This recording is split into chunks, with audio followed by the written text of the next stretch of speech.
Welcome to The Appleseed, the storytelling podcast from BYU Radio, where your family can gather for great stories from great storytellers in every episode. Stories bring us together, and we hope the stories on the show will spark memories and thoughts that you can share with the people you love. I'm your host, Sam Payne, and today a couple of hero stories.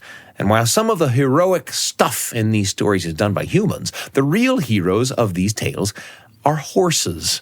Our first story comes to us from Antonio Rocha, born and raised in Brazil, but a longtime resident of Maine. Antonio was trained as a mime, and his storytelling is filled with a physicality that's pretty wonderful to watch. So we captured video of Antonio's stories, and you'll want to check it out on our YouTube channel.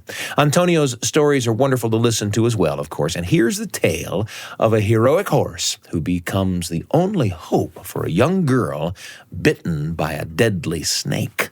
Here's Antonio with a story called Alazão, the horse that saved 6 lives. Fantastic. Thank you. Thank you. Thank you. This is a true story. Alazão, the horse that saved 6 lives. It happened long, long ago in the 1930s in a farm in the countryside of a state in Brazil called Rio de Janeiro. You see, Rio de Janeiro is a big city, capital city of the state of Rio de Janeiro. And this farm was way up in the interior. And it was nestled in a valley so steep. The mountains were so great. And the valley was so deep in there. The farm was located so deep in the valley that when a storm came in the middle of the day, midday became midnight. The farm grew coffee. The number one crop was coffee, Brazilian coffee. And the farmer had many families working for him. And Didi was only 9 years old. Her father was in charge of the coffee fields. He was of Portuguese heritage, from Madeira Island, born in Brazil, but his parents had come from Madeira Island. And he inspected those beans, made sure it was best quality. And Didi, even though she was only 9, 10, 11, she worked hard. She would bring him lunch every day, not only to him, but his hands, his workers. He would watch her go downhill afterwards and get busy with something else, such as fetching water from a well and sweeping the front porch, taking care of her siblings, all brothers. Yeah, and one sister. But Didi was a kid. She loved playing. She climbed trees, played with her cousins, running around, building mud houses. And the animals, she loved the animals so much. There were beautiful birds migrating from North America. She didn't even know about North America, but those were the birds coming in for the summer. Jaguars would be spotted every once in a while. They're large anteaters. There are spiders the size of my hand, scorpions, and snakes. Very large snakes. The constrictors were friendly, and the farmers didn't mind the constrictors because they kept the rodents under control. But the ones they were concerned with were the vipers, the venomous snakes, especially a jararaca type, fer-de-lance type of snake. The jararaca, potent bite. Oh, the venom of a jararaca does not attack your nervous system like some venoms do. The jararaca's venoms attacks your molecular makeup, meaning you start to liquefy from the inside out. It is a horrendous death. So kids were told not to fool around with rotten wood, not to try to roll a rock, Farm kids, they're running bare feet everywhere, so they were told what to do and what not to do, And they did. They paid great attention. But from all these animals, the one Didi loved the most was her father's horse, Alazão. Alazão was this gorgeous horse. Alazão is a color, like a dark chestnut, collar. And Alazão would always be tied to a post in front of the house. And Didi knew Alazão was out there when her father was in the house, because that was his main mode of transportation. So Dad would come in, right? Her father would come in, and she would give him a hug, and then just go outside and see her buddy, Alazão. And she had always treats, and she would get into her pocket with some treats, and Alazão would eat right off her hand until it tickled. Hey, buddy. And then she always carried a brush. All right, come over here. There you go. All right. And she would groom him so carefully and lovingly. And Alazão loved Didi's care. And when he looked presentable, that's when she would lean against his side like this and just enjoy each breath he took. Those two had a special connection. But then you'll all become a memory. A broomstick or some kind of a tool would be back in her hands. And this time, it was harvest time. You know, Didi had to gather a lot of debris. There's a lot of movement. Even the toddlers were helping. Harvest time was busy time. A lot of movement outside, and there's a lot of things that were going to be piled up. Didi was taking care of that, making big bonfire piles. They would be burned later on. And she's there, working hard, gathering all that work, all that stuff, just piling them in. One pile over here, another pile over there. And she would be just pulling one pile here, one pile there, piles everywhere. And then the rake got stuck, and she got crossed with the rake, and she just pulled the rake towards her. It was instantaneous. When she pulled that amount of debris that got stuck towards her, she got this hot sensation up her leg. The next thing was all she could see was sky. She had fallen on her back, and the pain came in. Papai, papai, papai. Senhor Manuel, her dad, Senhor Manuel knew trouble when he heard it, especially coming from the kids. He came running towards her, towards the sound, papai, papai, papai. And when he got to her, Didi, she was covered in dirt. She was crying, and one of her legs was thrashing. She was thrashing one leg really hard. Her right leg was thrashing. And there was something different with her foot on that leg. Her foot looked bigger. And then, Senhor Manuel was still kind of getting used to the whole thing. This is like a split second. And then he noticed that there was slithering motion. And then he sees the snake. He sees there's a snake. So his reaction is to take his knife off his belt and kill the snake, which he did. Because the snake wouldn't let go. It was a jararaca. Not a full-grown jararaca, but still a jararaca, all right. He took Didi to the house and laid her there in the kitchen. Everything happened in the kitchen, in the house. The cooking, the talking, the stories. Her mom came in crying. Dona Nedina, Senhora Nedina came in crying. The windows were shut. The candles were lit. And they started to pray. This is a farm in the middle of nowhere. People knew how to set broken bones, how to stitch cuts. And snake bites and spider bites, any venom in the body, they knew how to take care of it too. Most of them were successful. They would mix animal fat with herbs and press on the wound. They would mix kerosene and make the victim drink a little bit of kerosene. And that worked for a lot of the animals. And they did that for Didi. They were taking care of her. And then they heard Alazão. That's when they heard Alazão. Alazão was wild around the house. And Senhor Manuel was on him. You please take care of Didi. But I'm not going to stay here and see what's going to happen. I got to do something about it. I'm going to go to the village in search of that antidote thing. And he slapped Alazão hard. The village was 1 hour on horseback away from the farm. And those two went with a cloud of dust behind them. People rocking on their chairs, on their porches along the way when they saw Alazão going by that fast. They knew something was wrong back in the farm. 1 hour later,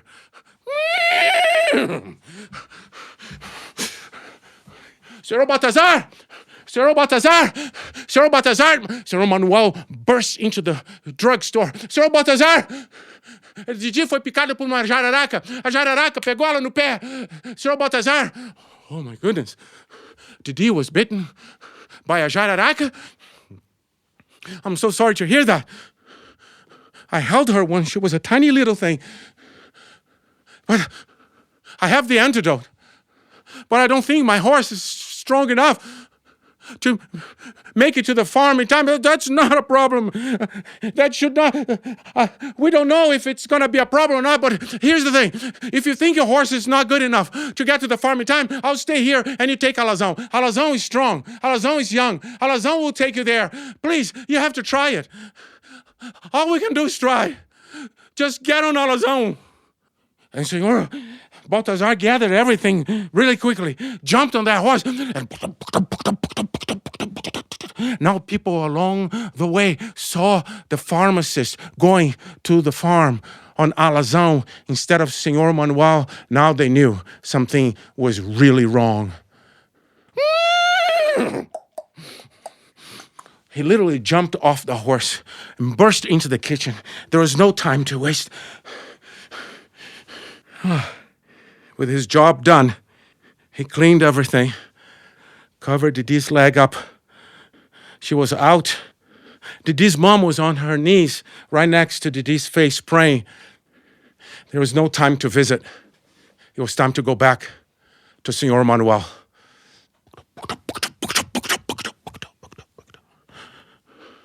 Senor Manuel, come out here. There was a crowd outside, inside. Senor Manuel, small town, everybody knew everybody. Senor Manuel, come out. Alazão is coming down street. Here's Alazão. Excuse me. Did you save her? Did you save her? Senor Manuel, did you save her?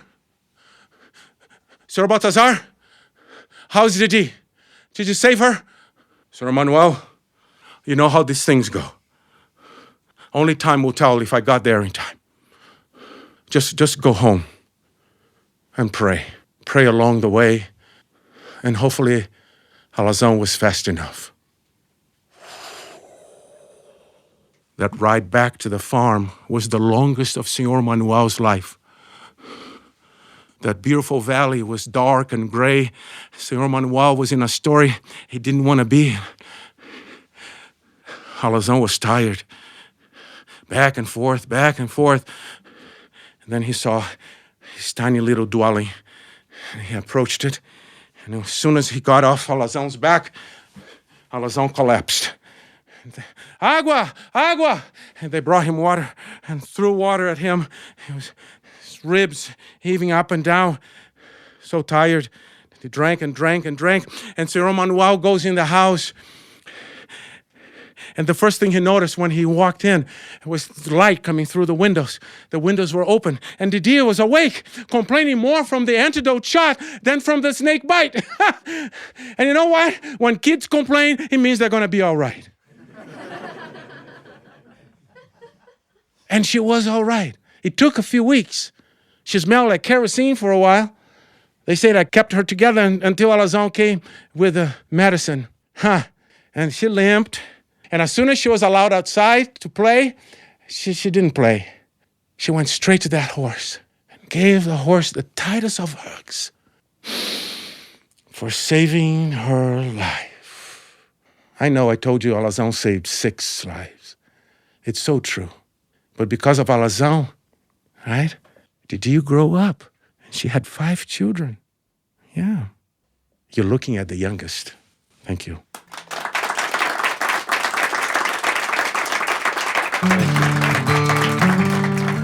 That was Antonio Rocha with Alazão, the horse that saved 6 lives. And listening to this story brought to mind a memory that's not so much about a heroic horse, though there is a horse in the memory, lots of them, in fact.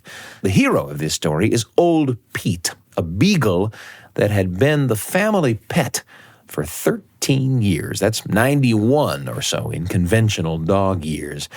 And by the end, boy, he was showing every day of those 13 years. He had this sort of resigned look about him, a sort of not long for this world look. And, well, I've sometimes wondered if old Pete's heart was in it anymore. And then one day, I found myself walking with Pete through some horse property. The horses weren't usually on our side of the fence, but this morning, we were in a forest of them, gigantic horses all around us, quiet and still, munching on the field grass in the fog. Pete, it must be said, was gentle as a lamb, lived his whole life in this sort of befuddled friendliness. He wouldn't catch a ball or bark at a stranger, but his love was all yours, a real softy. But sometime during our walk among those enormous horses, Pete got underfoot of one of the really big ones in a way that must have spooked it. And in an instant, the horse tensed up and its eyes went a little wild, and it kicked out with its huge legs. And one of its hooves squared Pete right on the side of the head and sent him skittering across the mud of the pasture. And then the horse came on again, stamping after Pete, its nostrils flaring. And with that horse bearing down on tiny little Pete, I was sure I was watching Pete's last moments. It was a little terrifying. But the truth is, Pete surprised me. Up went his hackles. Then the little beagle dug in and bared his teeth at that huge horse. And I ran at them both, waving my arms. And I might have been just in time. Or maybe Pete's defiance made the horse think twice. I don't know. But in any case, just when I thought it was all over for Pete, the horse snorted and just cantered off. Pete seemed okay.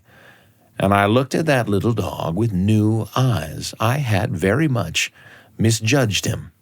He may have been generally pretty docile, but if I thought he didn't have much fight left in him, I was mistaken. Pete lived for years after that horse accident, and while he's gone now, I think about him all the time. I especially think of him when I feel a little resigned myself before the weight of the world's troubles. You ever feel that way? I do.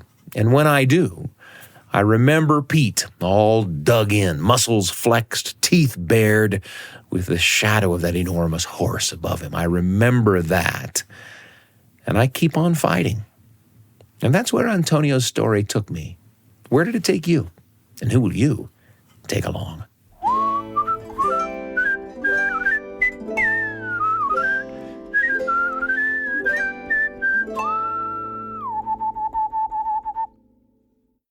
I want to introduce you to another show from the BYUradio family of podcasts. It's called The Lisa Show, and it's hosted by comedian, believer, actress, single mother Lisa Valentine Clark. The Lisa Show delves into the multitude of challenges and relationships that shape our lives, whether it's parenting, mental health questions, social issues. She and her council of moms will tackle it. She'll help you figure out this thing called life, with a lot of laughs along the way. Lisa is a great person to hang around with. The Lisa Show, listen wherever you get your podcasts. You can find it on Apple Podcasts, Spotify, YouTube, all kinds of places to listen to The Lisa Show whenever you like. The Lisa Show from BYU Radio.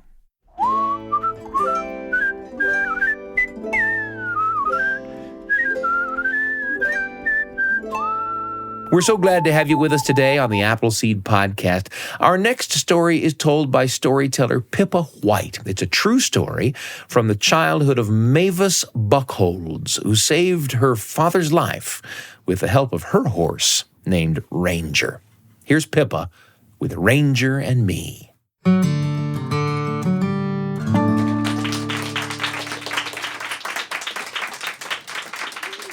I was raised right smack in the middle of North Dakota.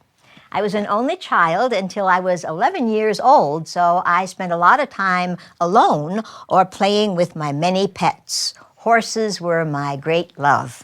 I was 9 years old when I first met Ranger. He was a brown and white horse, a little taller than your average quarter horse of today. My dad had gotten him from a farmer about 50 miles from our place, and I was instructed never to ride that horse, never to even take it out of the barn, because it liked to run, and it might get away from me.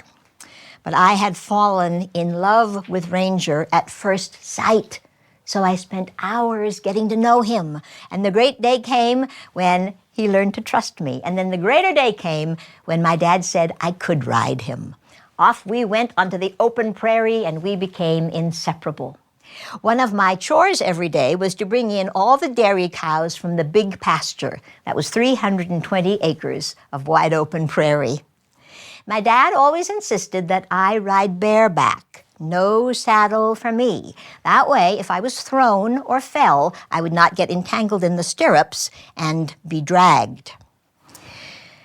The summer that I was going on 11, my dad was asked by a friend of his who bought and sold horses if he wouldn't mind coming to a vacant farm about 6 miles from our place to help catch and load some wild horses. I was ecstatic. Wild horses. I begged and begged to be allowed to go along and bring my horse as well. My mother wasn't crazy about the idea, but I couldn't pass up this chance. Wild horses. My father finally relented, and we put Ranger onto the truck. But when we got to the abandoned farm, all the wild horses were already in the corral, so there was no need for Ranger. But I insisted. I had come to ride, and ride I would. So we took Ranger off the truck, put him in the barn, tied with his bridle on. And then my father went to help load those wild horses. One of the last horses became difficult to handle. So the men decided to snub the wild horse to a tame horse and get the renegade onto the truck that way. In the process of securing one horse to the other, the rope that was looped around the wild horse's neck and through the harness collar fell to the ground. And in all the hubbub, my dad stepped onto the coiled rope. There was so much dust generated by those two horses that it was impossible to see clearly. But in the blink of an eye, those two horses began to run. The truck driver and I strained through all that dust to find Dad, thinking that he was there holding onto that rope, trying to stop those horses. But when those two horses galloped out of the corral and onto the wide open prairie, we could see that Dad's hands were in the air. He was not holding on to that rope. He was being dragged by those two horses. The truck driver began to run after him. I froze, but only for 1 second when I remembered my horse in the barn. Ranger was upset by all the commotion, but I managed to climb up the side of the stall, jump on him, and then untie him. We left that barn at full gallop. By this time, my dad and those horses were quite some distance from the yard. By the time I was able to see Dad and he was able to see me, he had been dragged over 1/4 mile, over grass and rocks. He kept leaning towards that rope around his ankle, trying to reach it, but he never could. Finally, the pain was so intense that he turned over onto his stomach, and all the while, those two horses were going at full gallop. As I rode up alongside Dad, he yelled at me to stop those horses. I knew that Ranger usually shied at a voice, but this time, for some reason, he didn't turn an ear in my dad's direction. We just kept bouncing along, headed for those two horses. As I came up alongside the harnessed horse, I realized that the only way I could stop those horses was to grab that horse around the neck. But as I had no saddle, I had nothing to hold on to except Ranger's neck. So that's what I did. I threw myself out, caught that horse around the neck, held onto Ranger's neck, And there I hung between 2 of 3 racing horses. And they stopped. My dad sat up and began to untie the rope from around his ankle. "Don't let go," he said. When he was free, I dropped to the ground, still holding on to my pony's reins. The other 2 horses raced to the edge of the pasture. The realization of what had happened didn't really register with me. I wasn't even 11 years old. I thought my dad would get up, brush himself off, we'd go get those 2 horses, bring them back, load them onto the truck. But when I turned to look at my father, I could not believe what I saw. He was covered with dirt and blood. The overalls that he had been wearing were torn away on the backside from the waist down, and flesh on his buttocks was torn away too, exposing bone. To this day, I don't know how my dad stood the pain. He just stood there on the prairie, pale as a ghost, and said, "Good thing we brought your horse." The truck driver drove up and helped Dad into the cab. They headed for home. I rode those 6 miles home on Ranger as fast as his legs could carry me. When I got there, Mom already had Dad in the car and was driving out to Harvey Hospital, 50 miles away.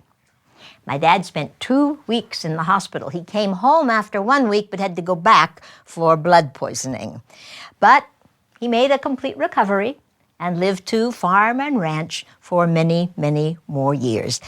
The rope burn on his ankle never went away, though. And Ranger and I continued to be best friends. As a matter of fact, this is only one story about Ranger and me. That was Pippa White with Ranger and Me. Do you have an animal hero that fills you with fond memories? How about a human hero? I bet you've got some stories. We hope you'll share them with the people you love. In fact, we hope you'll share the stories with us. We might share them on the show. You can tag us on social media or send us a message at theappleseed@byu.edu. That's the Appleseed, all one word, at byu.edu. And here's a reminder to check out the Appleseed lesson plans on our website, BYUradio.org. Whether you're a teacher, a homeschooler, or a parent, you'll find lots of lessons and storytelling activities based on some of your favorite Appleseed stories. Find us on the Appleseed page at BYUradio.org under a tab that says For Educators. We want to thank Antonio Rocha and Pippa White for sharing their stories with us today. You've listened to their stories. Now it's time to share some of your own. The Appleseed is produced by me, Sam Payne, Wendy Folsom, and Brian Tanner. Assistant producers include Garrett Gunnell, Carrie Griggs, Kay Hendrickson, and Nico Wetzel. And our post team is Trent Reimschussel and DJ Cromarty. We're pleased and proud to be among the many podcasts produced by the BYU Radio family of shows. If you want more great storytelling for the whole family, then search for our companion podcasts, Kaboom for original audio adventures, and Wink, stories for better bedtimes. All our podcasts can be found on YouTube, Spotify, Apple Podcasts, or on the BYU Radio app or at BYUradio.org. Don't forget to subscribe, rate us, leave us a review. That's how the shows grow.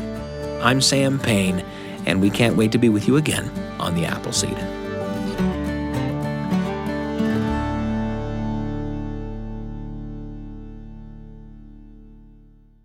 I wanted to introduce you to another show from among the BYU Radio family of podcasts. The show is called In Good Faith, and it's a podcast in which host Stephen Cap Perry talks with a different person in every episode about their walk of faith, their faith tradition, their relationship with the divine. And whether you want to strengthen your own faith or just listen to thoughtful conversations about religion and about a walk of faith with a terrific listener, that's Stephen Cap Perry and In Good Faith. You can find it on Apple Podcasts or Spotify or YouTube, all kinds of ways to listen to In Good Faith whenever you like, whenever you need it. It's another great podcast from BYU Radio.